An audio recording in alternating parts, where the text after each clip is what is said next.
धूसर धूरी भरे तनुहाए, भूपति बिहसी गोद बैठाए। ये धूल से ठाकुर जी को बड़ा प्रेम है। आजकल बच्चों को धूल में नहीं खेलने दिया जाता है, बड़े दुख की बात है। हम तो आग्रह करेंगे कि बड़े श्रीमंत लोगों को भी अपने घर में कोई बगीचे में ही सही कुछ ऐसी जगह जरूर बना के रखनी चाहिए जहाँ धूल हो, मिट्टी हो और थोड़ा पानी भी हो, हरियाली भी हो। वहाँ बच्चों को खूब जी भर के खुल कर के खेलने का अवसर मिले। हैं?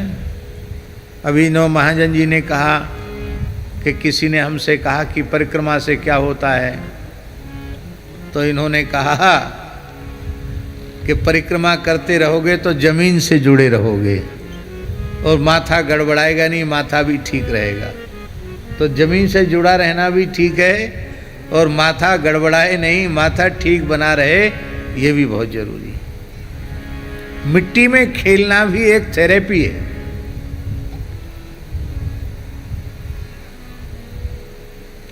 बहुत बड़े महानगरों के, बड़े शहरों के बच्चे वो तो मिट्टी से घबराने लग जाते हैं। भाई मिट्टी से घबराओगे तो कैसे काम चलेगा? मिट्टी से ही पैदा हुए हैं और अंत में मिट्टी में ही सबको मिलना है। इसलिए मिट्टी से प्रेम करो, हैं? मिट्टी से प्रेम करना चाहिए। ठाकुर जी बता रहे हैं मातृभूमि से प्रेम करो, इस धरती माता के रज से प्रेम करो, क्योंकि ये रज नहीं है, ये तुम्हारे लिए चंदन से बढ़ कर के है। ये भाव मानो भगवान दे रहे हैं। इसलिए धूसर धूरी भरे तनु आए, भूपति बिहस गोद बैठाए।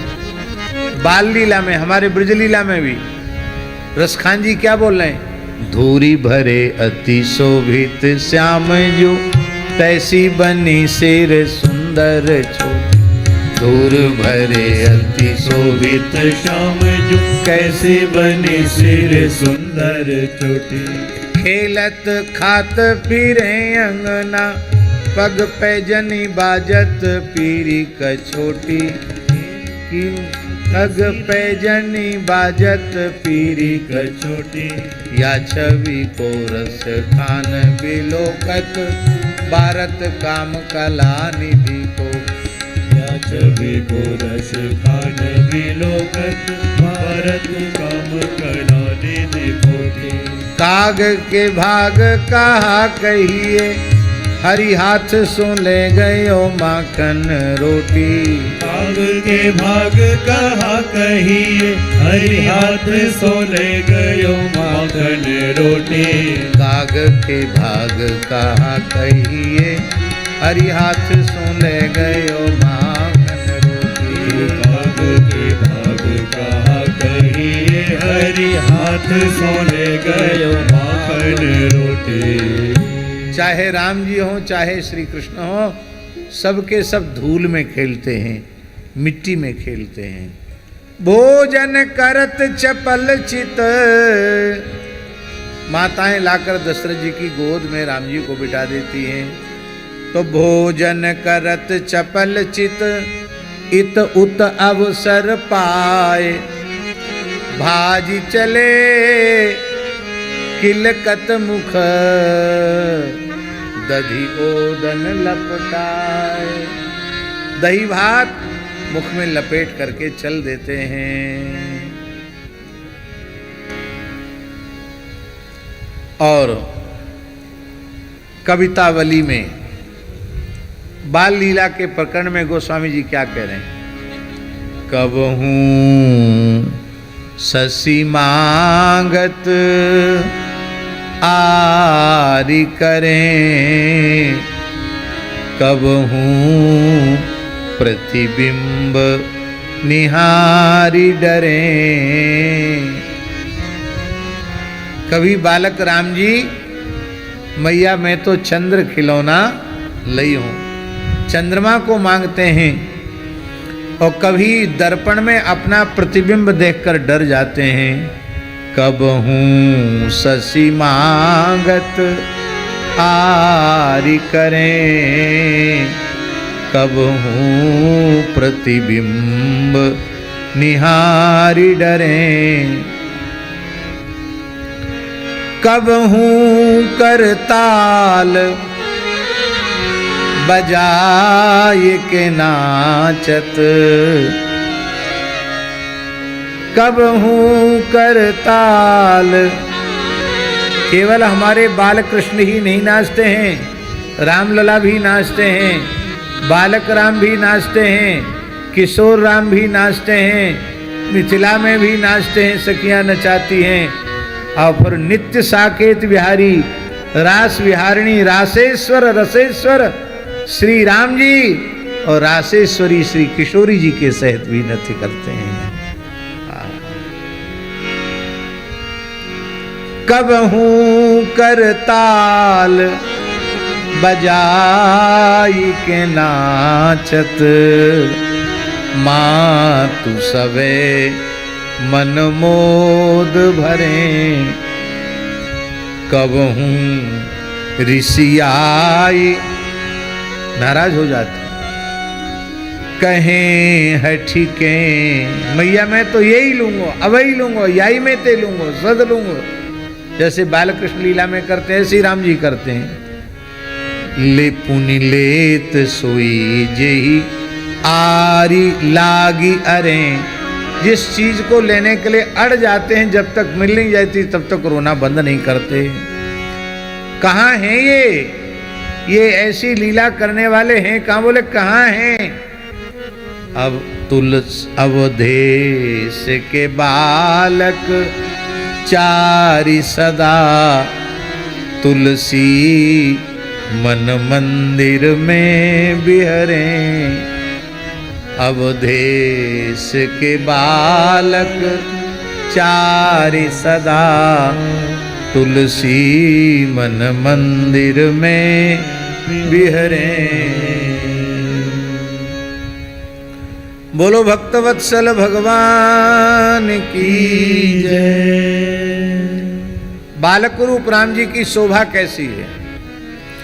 बरदंत की पंगति कुंद कली, अधराधर पल्लव खोलन की, चपला चमके घन बीच जगे, छवि मोतिन माल अमोलन की, घुंघराली लटे लट के मुख ऊपर, कुंडल लोल कपोलन की, न्योछावर प्राण करे तुलसी, बलि जाऊं लला इन बोलन, न्योछावर प्राण करे तुलसी, बलि जाऊं लला इन बोलन की। और कैसी शोभा है? पद कंजनी मंजू बनी पनही, धनु ही सर पंकज पानी लिए, लरिका संग खेलत डोलत हैं, सरजू तट चौहट भाट ये, सरजू तट चौहट हाट ये हृदय में भी खेल रहे हैं। अब और आगे ध्यान से सुन लो। तुलसी अस बालक सो नहीं ने, कहा जप जोग समाधि किए, तुलसी अस बालक सो नहीं ने, कहा जप जोग समाधि किए, नर बेखर सूकर स्वान समान, कहो जग में फल कौन दिए, नर बेखर सूकर स्वान समान, कहो जग में फल कौन दिए। यदि चारों लाल जी से श्री राम लक्ष्मण भरत शत्रुघ्न इनसे प्रेम नहीं है तो तुम्हारे जप से जोग से समाधि से क्या लाभ है? इतना ही नहीं, तुम मनुष्य कहलाने लायक भी नहीं हो, वे नर खर सूकर स्वान के समान हैं। खर इसलिए हैं कि संसार का गृहस्थी का बोझ ढो रहे हैं, सूकर इसलिए हैं कि ये विषय मल से भी गए बीते हैं, इस विषय रूपी मल का सेवन कर रहे हैं। स्वान इसलिए हैं क्योंकि उल्टी कर दी विषयों की, फिर उन्हीं को खा रहे हैं, इसलिए स्वान हैं। कहो जग में फल कौन जिए। बोलो भक्तवत्सल भगवान की जय। लीलाएं तो भगवान की बहुत हैं, पर क्या करें, समय भी खूब हो रहा है, पर हमारा मन मान नहीं रहा है। एक राम जी की बाल लीला और सुना देते। इतनी बढ़िया बाल लीला पूज्य बक्सर वाले मामा जी के भाव के अनुरूप। जय जय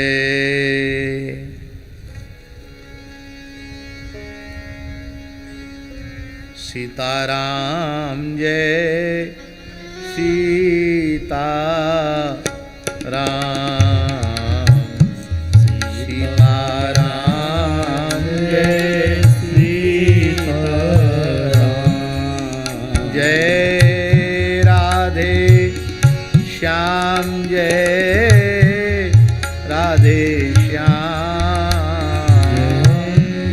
राधे श्याम जय राधे श्याम, श्री राम जय राम, जय जय राम, श्री राम जय राम, जय जय राम। हाँ, श्री राम जय राम, जय जय राम, श्री राम जय राम, जय जय राम। हाँ, श्री राम जय राम, जय जय राम, श्री राम जय राम, जय जय राम, श्री राम जय राम, जय जय राम, श्री राम जय राम, जय जय राम।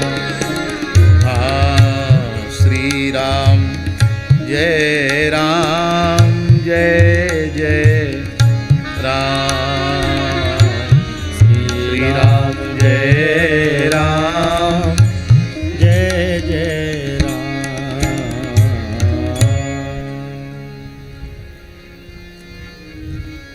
आहा,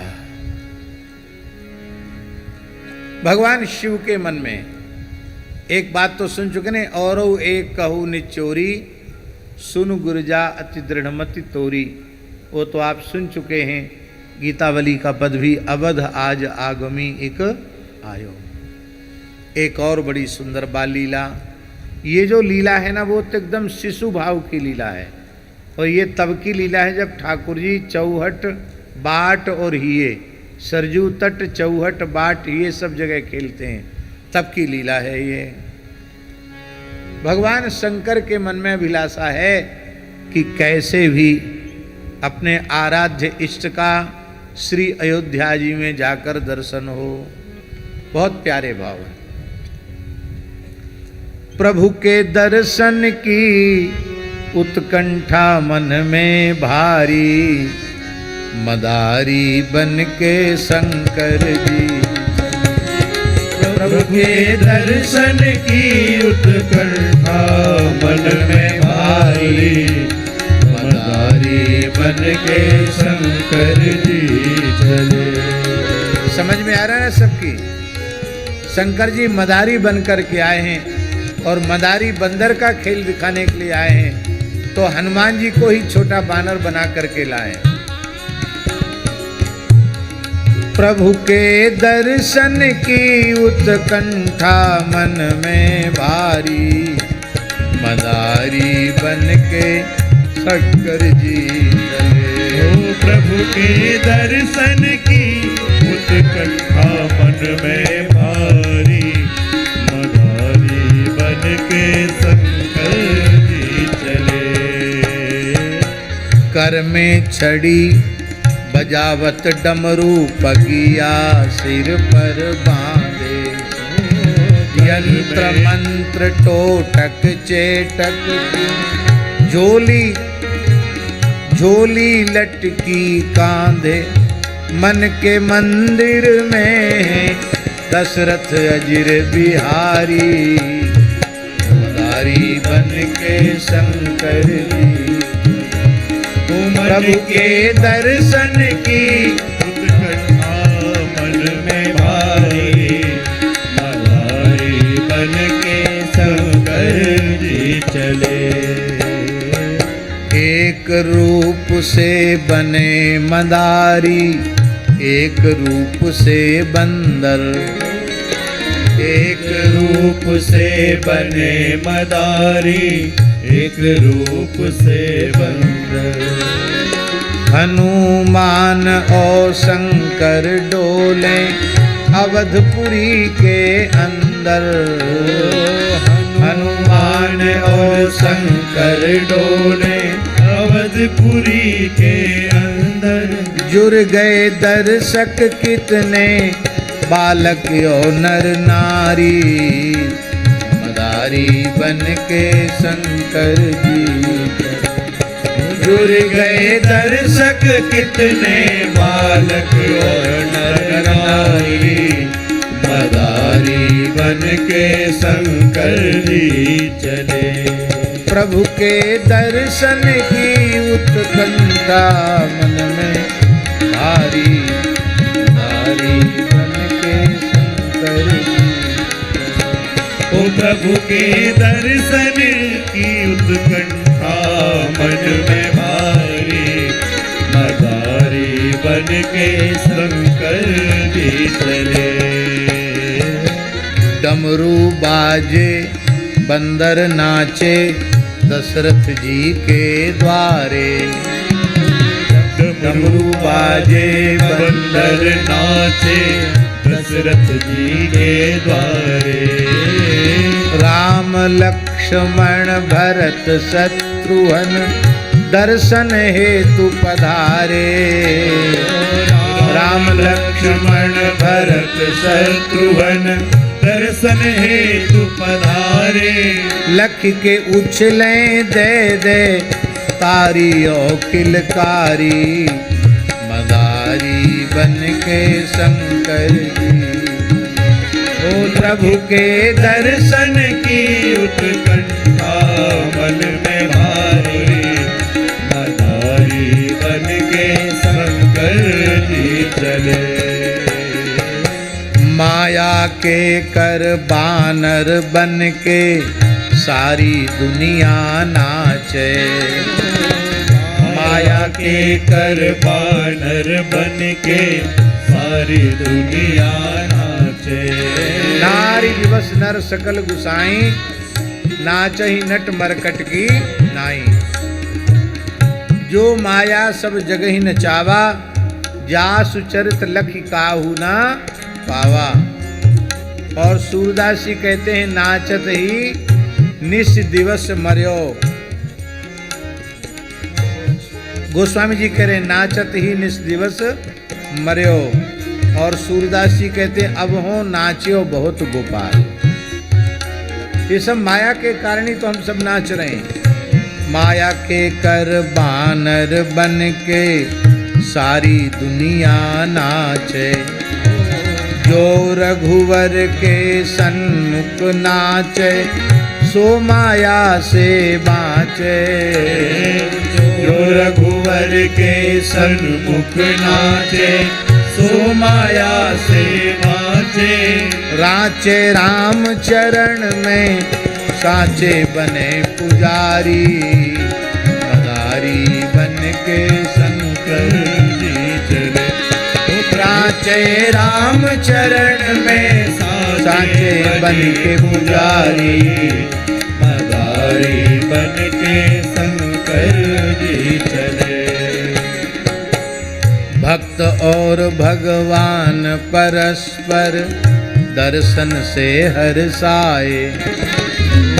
छत और भगवान परस्पर दर्शन से हर्षाए।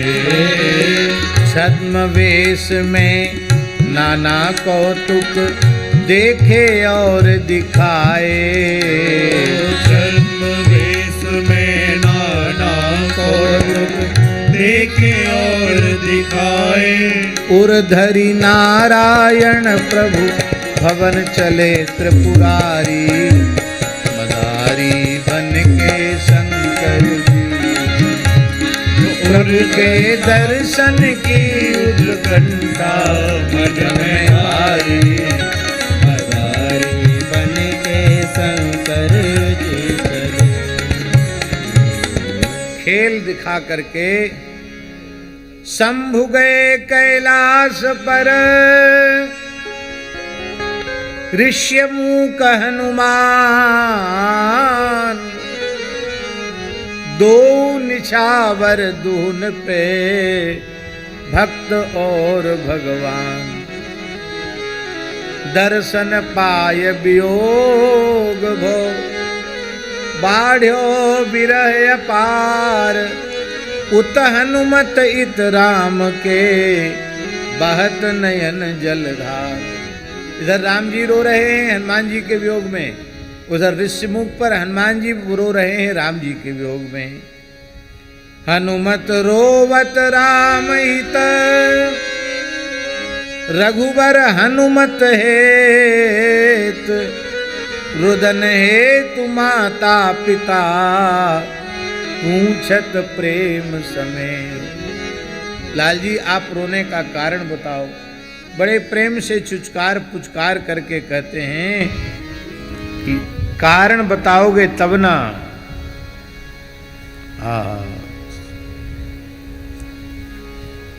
तब श्री लाल जी कहते हैं, मैं तो बंदर लूंगा लंबी पूंछ वाला, कौशल्या जी के लाला मचल। मैं तो बंदर लूंगा लंबी पूंछ वाला, कौशल्या जी के लाला मचल गए। मैं तो बंदर लूंगा लंबी पूंछ वाला, कौशल्या जी के लाला मचल गए। मैं तो बंदर लूंगा लंबी पूंछ वाला, कौशल्या जी के लाला मचल गए। मचल गए कौशल्या नंदन, माता पिता मनावे। कोकिल कीर मराल खिलौने, एक न मन को भावे।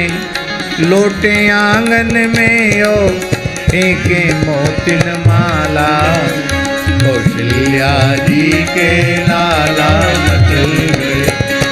मैं तो बंदर लूंगा लंबी पूंछ वाला, कौशल्या जी के लाला मचल गए। नृप दशरथ जी आज्ञा दे के, बंदर बहुत मंगाए। रूठे राम लला को इनमें एक पसंद न आए।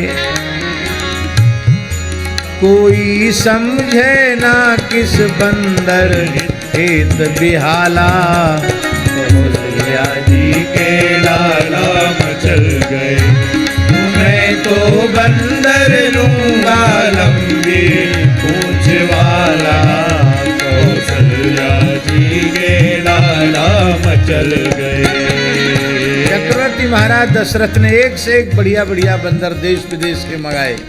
राम जी बोले ये नहीं, ये नहीं, ये नहीं, रोना बंद नहीं करें। तब दशरथ जी ने वशिष्ठ जी से प्रार्थना की। वशिष्ठ जी ने ध्यान लगाया, बोले न ये राम जी सामान्य बालक हैं, और जिस बंदर के लिए रो रहे हैं वो सामान्य बंदर भी नहीं है। उस बंदर का नाम है हनुमान। वो ऋष्यमुख पर्वत पर रहते हैं, सुग्रीव जी के सहायक हैं और अंजनी माँ के लाल हैं। दशरथ जी महाराज ने ऋषमुख पर्वत पर दूत भेजे, वहां हनुमान जी भी रो रहे थे। तुरंत लिवा करके अयोध्या में आए और श्री राम और हनुमान का मिलन हुआ। कब तक मिलन हुआ? बोले जब तक विश्वामित्र बाबा लेने नहीं आए। बोलो भक्तवत्सल भगवान की जय। चिंतित हुए दशरथ जी बोले गुरु वशिष्ठ से जाके, किस बंदर हित रोवे रघुवर, देखें ध्यान लगा के, इनके हठ ने हमको असमंजस में डाला।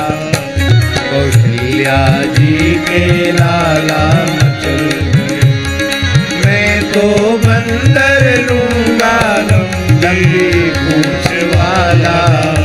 कौशल्या जी के लाला मचल गए। गुरु जी बोले जाहित रोवें, राम बाल हठ तत्पर, हनुमान है नाम बसे, वह ऋष्य मूक पर्वत पर। रक्षक कपि सुकंठ का, माँ अंजनी का लाला। कौशल्या जी के लाला मचल गए, मैं तो बंदर लूंगा लंबी पूंछ वाला। कौशल्या जी के लाला मचल गए। ऋष्यमूक पर्वत पर राजा दशरथ दूत पठाए, इत में रोवे रघुवर उत में, हनुमत रोवत पाए। आए तुरत लिवा के, अवध माही तत्काला। कौशल्या जी के लाला मचल गए, मैं तो बंदर लूंगा लंबी पूंछ वाला। कौशल्या जी के लाला मचल गए। मिले परस्पर बड़े प्रेम से, हनुमत और रघुनंदन। सिर पर से प्रभु रामचंद्र, हनुमान किए पद वंदन। लख के युगल मिलनपुर, परिजन भय निहाला। कौशल्या जी के लाला मचल गए, तो मैं तो बंदर लूंगा लंबी पूंछ वाला। कौशल्या जी के लाला मचल गए। परम मनोहर चरित करत, बचपन में चारों भाई। तुलसी सूर भुसुंडी शंभु, कुंभज ने लीला गाई। गावत नारायण प्रभु रीजे, दीन दयाला। कौशल्या जी के लाला मचल गए, मैं तो बंदर लूंगा लंबी पूंछ वाला। कौशल्या जी के लाला मचल गए, मैं तो बंदर लूंगा लंबी पूंछ वाला। कौशल्या जी के लाला मचल गए। एक बाल लीला और सुना देते हैं। बड़ी प्रसिद्ध है राम जी की बाल लीला। कहते हैं एक एक खेल किया रघुनंदन ने, बचपन में मझली मैया से। विजयिनी सदा की कैकेयी, हारी निज राम रमैया से। एक बाल लीला में भगवान ने खेल किया। मझली मैया माने कैकेयी माता से भगवान ने खेल किया। एक दिन अकस्मात दबे पैर आकर राम जी ने कैकेयी माता के दोनों नेत्र अपनी छोटी छोटी अंगुलियों से, हथेलियों से दबा लिए। कुछ बोले नहीं।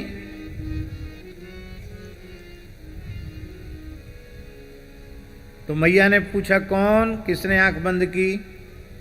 बोले आप बताओ किसने तुम्हारे नेत्र मूंदे हैं? अब ये ठाकुर जी हैं, ज्ञानी मूढ़ न कोय। तो नटवर की अग्रिम लीला का अति गूढ़ भेद मां पा न सकी, भरसक अनुमान लगा करके नाम सही बतला न सकी। मैया ने सोचा इतने नटखट तो लक्ष्मण जी ही हैं, राम जी तो ऐसा नटखट काम जल्दी करते नहीं हैं। तो कहा लक्ष्मण, फिर कहा शत्रुघ्न, फिर कहा भरत। भरत तो बहुत सीधे हैं, भरत जी ऐसा क्यों कर सकते हैं? राम जी ने कहा वो तो हार गई मैया, और जो हारा हुआ है वो जीते हुए को मुंह मांगा इनाम देगा। यही पहले शर्त रखी गई थी, जो जीत जाएगा हारे हुए को उसकी इच्छा को पूर्ण करना पड़ेगा। वो जो कहेगा वो उसको देना पड़ेगा, चाहे जितनी दुर्लभ वस्तु हो। तो एक खेल किया रघुनंदन ने बचपन में मंझली मैया से, विजयनी सदा की कैकेयी हारी निज राम रमैया से। एक दिन रघुनंदन दबे पांव औचक पीछे से आकर के, कर कमलन मूंद लई अखियां मैया की नजर बचा करके। गही मौन रहे कछु देर प्रभु, मुख ते नहीं कहत कछु बेना। अंतर गर्भित है मूक प्रश्न, बतलावो मुंह दे को नैना। बताओ किसने नेत्र मुंह दे? नटवर की अग्रिम लीला का अति गूढ़ भेद मां पा न सकी, भरसक अनुमान लगा करके नाम सही बतला न सकी। भोले भाले गंभीर धीर चांचल्य रहित रघुनंदन से, ऐसे नटखटपन की आशा होती न स्वप्नगत हूँ मन से। राम जी ऐसी नटखट लीला करेंगे ये मैया न कभी अनुमान भी नहीं कर सकती। लक्ष्मण का नाम लिया माता ने, कर टटोल कर अटकर से। है कौन जगत में जीत सके, जो लीलाधर नटनागर से। बोले रघुवर इस खेल माही, मैया तू मुझसे हार गई। माता बोली प्यारे रघुवर, मैं तो तुझ पर बलिहार गई। अब शर्त पहली है, जो हारे वह कुछ देता है, क्रीड़ा में जीतन हारे को। मैं भी कुछ दूंगी अवश्य आज, मुँह मांगा रघुवर प्यारे को। कैकेयी माता ने कहा कि अपने प्यारे रघुवर को जो मुँह मांगी वस्तु है वो मैं ला कर के दूंगी। बोले रघुवर हाँ मांगूंगा, पर कठिन शर्त होगी मेरी। माँ बचन मुझे दो जो चाहो, पूरी इच्छा होगी तेरी। माँ मैं मांगूंगा अवश्य, पर झालमुड़ी नहीं मांगूंगा। हाँ, झालमुड़ी मांग लूं, रसगुल्ला गुलाब जामुन मांग लूं, ये नहीं मांगूंगा। मैं मांगूंगा, बहुत कठिन शर्त होगी। माता बोली दूंगी अवश्य, जो मांगोगे सो पाओगे। लाल तुम्हारे लिए सर्वस्व न्यौछावर है, तुम जो मांगोगे वो मिलेगा। विश्वास मुझे है राम भद्र, जग हित कर ही करवाओगे। सारे संसार के कल्याण के लिए तुम्हारा अवतार हुआ है। तुम कोई ऐसी बात कह ही नहीं सकते हो जिससे किसी की कुछ हानि हो सकती हो। ऐसा व्यवहार तुम्हारे द्वारा संभव नहीं। भगवान बोले माँ तू बहुत बुद्धिमती है, तूने ठीक समझा। हित कर ही नहीं परम हित कर, व्यक्तिगत नहीं सचराचर का। पूरी सृष्टि का काम करना है, अनिवार्य कार्य यह करना है। उतरे सिर भार धराधर का। शेषी के मस्तक पर पृथ्वी का भार हो रहा है, उसका भार हल्का करना है। जो मन भावे सो मांग लाल, अपनी इस जीती बाजी में। कैकेयी माता ने कहा कि जो मांगो वो मांग लो, होगी प्रसन्नता परम मुझे, मैं राजी तेरी राजी में। मुझे बहुत प्रसन्नता होगी, जो तुम्हारी इच्छा हो मांग लो। ऐसी ही आशा थी तुझसे, यह भाव और को पा सकता, जो कार्य संभाल सकोगी तुम, कोई दूजा नहीं निभा सकता। माँ यही तुमसे आशा थी, इतना कठिन कार्य माँ तुम्हारे अतिरिक्त और कोई नहीं कर सकता, इसका निर्वाह तो केवल आपके द्वारा ही संभव है। कार्यान्वित हो योजना सही, इसके पहले कोई जाने ना। परमा वचन दो, जब तक यह योजना कार्यान्वित न हो जाए तब तक इसका किसी को भेद पता नहीं चलना चाहिए। क्या भेद? बोले निज दो वरदान पिताजी से, हट कर पूरा करवा लेना। जब हमारे राज्याभिषेक का प्रसंग आवे तब तुम पूज्य पिताजी से हठ पूर्वक अपने 2 वरदान पूरा करवा लेना। कौन से 2 वरदान? जब होए पिताजी मेरे हित, राज्याभिषेक के अभिलाषी, मां लेना तब ही मांग राम हो, वर्ष 14 बनवासी। 14 साल के लिए बनवासी हो जाएं। युवराज होए प्रिय भरत लाल, कौशल का भार संभालेंगे। भरत जी राजा हो जाएं, तब तक हम बनवासी बनकर ये पूरे संसार की जो बिगड़ी है सब बिगड़ी बात बना लेंगे। ये सुन करके मैया कैकेयी ठिठक गई, रह गई ठिठक मजली मैया, यह कठिन काम मुझसे लोगे, कौशल उजाड़ने का कलंक अपनी मंझली माँ को दोगे। अयोध्या उजड़ जाएगी और मैं कलंक की भागनी बनूंगी। रह कर जग में रह कर सबकी, रह कर जग में सह कर सबकी, हे लाल कठिन जीना होगा। सारा संसार निंदा करेगा मेरी, इतनी निंदा इतनी उपेक्षा पाकर के जिंदा रह पाना, जीवित रह पाना कठिन होगा। आजीवन सिसक सिसक होगा, अपयश कुटुंब का कटुतम विष पीना। अपकीर्ति का जहर पीना पड़ेगा। लेकिन मेरे लाल, यदि तुम्हारी प्रसन्नता इसी में है तो मैं सब कुछ सह लूंगी, पर तुम्हारा मुखकमल मुरझाया हुआ नहीं देख सकती। फिर भी यदि तुम्हें पसंद यही योजना अगर जग हित कर है। अब आगे की पंक्ति पर कैकेयी माता का वास्तविक स्वरूप है, इसलिए रामचरित्र की जननी माता कैकेयी है।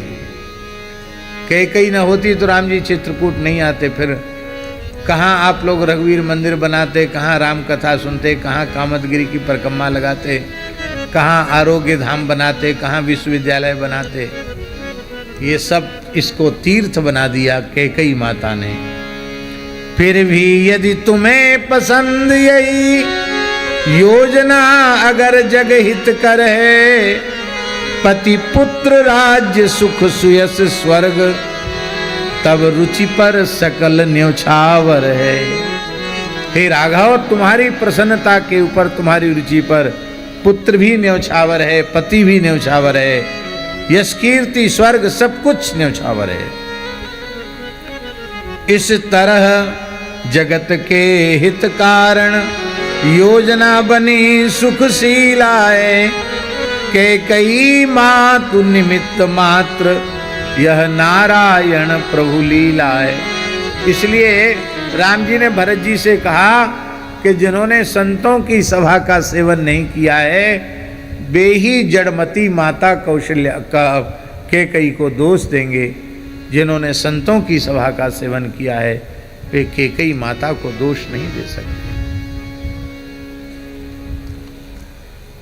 पूज्य श्री बक्सर वाले महाराज जी कैकेयी माँ के चरित्र का इतना सुंदर महिमा मंडन करते थे कि दूसरा कोई उदाहरण उपलब्ध नहीं होता। दूसरे पूज्य श्री संत गोपालाचार्य जी महाराज भी कैकेयी माँ के चरित्र को बहुत अद्भुत तरीके से कहते थे। एक बात चित्रकूट में हम बड़ी विनम्रता पूर्वक निवेदन कर रहे हैं, शायद पहले कही कि नहीं कही, स्मरण में नहीं है। पूज्य संत श्री गोपालाचार्य जी महाराज ने कहा था एक बार अत्यंत एकांत में कि श्री राम जी के अवतार काल में हम अयोध्या में 3 लोग ऐसे थे जिन्होंने सबने कैकेयी को क्षमा कर दिया, पर श्री राम जी के प्रति अधिक प्रेम होने के कारण कैकेयी की उपेक्षा ही करते रहे, कैकेयी के माहात्म्य को स्वीकार नहीं किया, कैकेयी के प्रति निंदा वचन हमारे मुंह से निकले। उसके कारण हम लोगों को बार बार जन्म लेना पड़ा और हम 3 जन्म लेकर भजन किया और खूब श्रेयस गान किया, कैकेयी माता का श्रेयस गान किया। तो बोले अब कलयुग में हम तीनों का आखिरी जन्म है।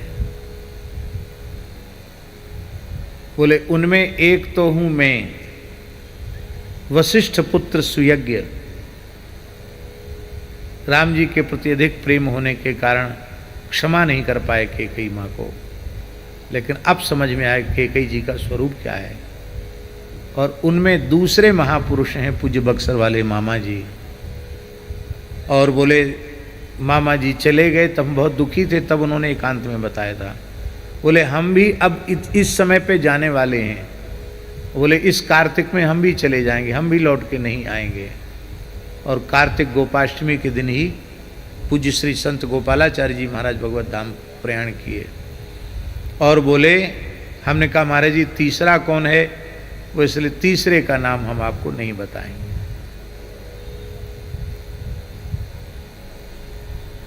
ये 2 नाम बताए, तीसरे का नाम हम नहीं बताएंगे क्योंकि उस तीसरे को अभी बहुत समय तक धरती पर रहना पड़ेगा, इसलिए हम नहीं बताएंगे। तो कहने का अर्थ उन्होंने साधु सभा का सेवन नहीं किया है जो माता कैकेयी को दोष देते हैं। इससे सिद्ध होता है कि पूज्य बक्सर वाले मामा जी और श्री संत गोपालाचार्य जी महाराज सामान्य कोटि के महापुरुष नहीं थे। भगवत लीला, अवध लीला, मिथिला लीला, चित्रकूट लीला, सब लीलाओं को प्रत्यक्ष आंखों से उन्होंने देखा था। हम लोग भाग्यशाली हैं जो ऐसे महापुरुषों का मंगलमय दर्शन हम लोगों को प्राप्त हुआ। श्री गोपालाचार्य जी का भी चित्र दिखाया क्या? नहीं दिखाया। श्री वृंदावन बिहारी लाल की जय। भगवान का चूड़ाकरण संस्कार हुआ, कर्ण वेद संस्कार हुआ और इसके बाद भगवान का यज्ञोपवीत संस्कार हुआ। भगवान का यज्ञोपवीत संस्कार हुआ। गुरु ग्रह गए पढ़न रघुराई, अल्पकाल विद्या सब आई। अल्पकाल में संपूर्ण विद्या उनको प्राप्त हो गई और संपूर्ण षडंग वेद का सांगोपांग अध्ययन करके चारों लालजी समावर्तन संस्कार पूर्वक पुनः श्री अयोध्या आ गए। अब अयोध्या में राम जी की सुंदर लीलाओं को देख देख करके अयोध्यावासी निहाल होते हैं। कौशलपुरवासी नर नारी वृद्ध अरुबाल, प्राण हुते प्रिय लागहीं, सब कहूँ राम कृपाल। राम जी के लौट के आने के बाद दिनचर्या कैसी है, इस दिनचर्या से भारतीय बालक बालिकाओं को प्रेरणा लेनी चाहिए।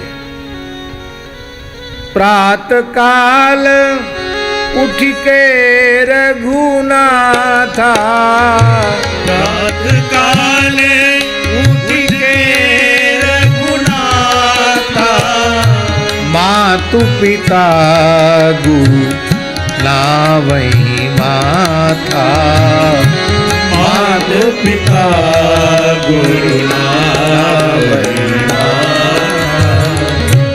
फिर सरयू स्नान करते हैं, बोलो संत श्री गोपालाचार्य जी महाराज की। जय। सरयू स्नान करते हैं, आह्निक कृत्य करते हैं, फिर लौट करके आते हैं। हवन आदि करने के बाद फिर अपने परिवार के सहित एक साथ बैठकर भोजन करते हैं। हाँ, एक साथ बैठकर परिवार में, देखो होटल में खाना कभी, अब हमारी बात सब मानेंगे तो है नहीं, इसलिए ज़्यादा मनवाने के पीछे पड़ना अच्छा नहीं है। लेकिन बात यह है, जहाँ तक हो सके अपने घर की चौके में बनी हुई पवित्र रसोई जो भगवान को भोग लगाई गई हो, अपने परिवार के सहित बैठ करके ही खाओ। होटलों में खाना बंद करो। जैसा खाए अन्न वैसा होवे मन, जैसा पीवे पानी वैसी बोले बानी, जैसा करे संग वैसा चढ़े रंग। खाने पीने का नहीं, रजोगुणी तमोगुणी विषयी जीवों के आसन पर लेटने बैठने का प्रभाव भी चित्त पर पड़ जाया करता है। इसलिए यदि आप साधक हैं तो आपको बहुत सावधानी से रहना है, सावधानी रखनी है। अपने मन को संभाल के रखना है, अपनी बुद्धि को संभाल के रखना है, अपनी इंद्रियों को संभाल के रखना है। राम जी का चरित्र ऐसा अद्भुत चरित्र है। वेद पुराण वशिष्ठ बखानहि, वेद पुराण सुनहि मन लाई। मन लगा करके कथा सुनते हैं। आप कहीं अनुजहि समझाई, स्वयं समझाते भी हैं, भाइयों को बताते हैं। अनुज सखा संग भोजन करें, गुरु पितु मातु मोद मन भरें। सबके साथ बैठकर भोजन करते हैं और माता पिता गुरु अत्यंत प्रसन्न होते हैं। हम अकेले बैठकर पाते हैं तो थोड़ा कम पाते हैं, और जब पंगत में बैठ के पाते हैं समूह में तो अधिक पा जाते हैं, क्योंकि तमाम लोग पाते रहते हैं देर तक। तो अकेले अपनी पत्तल खाली रहे तो वो भी एक बदनामी की बात है। फिर कोई ना कोई परोसने वाले मनुहार करके कहते हैं, महाराज जी ये गुलाब जामुन तो हमारे हाथ से ले ही लीजिए, एक मालपुआ ले लीजिए, एक डंकी कम से कम तस्मई ले लीजिए। तो नेकी और पूछ पूछ मन में तो रहता ही है पाने का, तो प्रेम से ज़्यादा पा जाते हैं। यद्यपि ज़्यादा पाना बहुत अच्छा नहीं है, लेकिन कहने का अर्थ है परिवार में बैठकर सबके साथ बैठकर भोजन करना बहुत ही उत्तम है। राजकोट में सदगुरु भगवान का भी स्थान है। वहाँ भी हम जब जब गए तब अवश्य वहाँ गए, और वहाँ सत्संग हुआ, हमारी अखंड नाम धुन चल रही है। और राजकोट में संकीर्तन मंदिर है। श्री प्रेम भिक्षु जी महाराज के द्वारा प्रेरित श्री राम जय राम संकीर्तन वहाँ बहुत लंबे समय से चल रहा है। हम समझते हैं कि